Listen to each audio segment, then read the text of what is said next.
आंदोलित मो माटी एते संभावना अच्छी मो माटी जो कथा पाइबा कथा बहुत कथा किसी अच्छी आज जो आलोचना हम से आलोचन ओडिशा गंजाम मो माटी पछरे टिके हटि जाइए तेणु मु प्रथम कहूँ जो मैंने एत उदारवादी पुरुष मैंने जो मैंने दायित्व नेले मुख्यमंत्री हबार प्रधानमंत्री हबार जो दायित्व नेले से उदारवादी थे सर्वस्वा थे समस्त अर्पण कर ओडिशार चिंता करुले गंजाम माटी समर्पित होता मत लगुच मुझे रास्ता चलने मुझे पहुंची पारि नहीं जहाँ मु कहूली मो गंजाम माटी आवश्यक हवा दरकार ब्रह्मपुर माटी ब्रह्मपुर महाराज आई सारे 2008 मसीह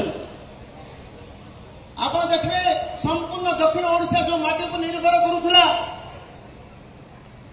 1.5 कोटी लोक मिसई देले सारा दक्षिण ओडिशा 1.5 कोटी लोक आसुले से माटी से बजार से अन्नपूर्णा बजार से बड़ बजार से धन बजार से हनुमान बजार से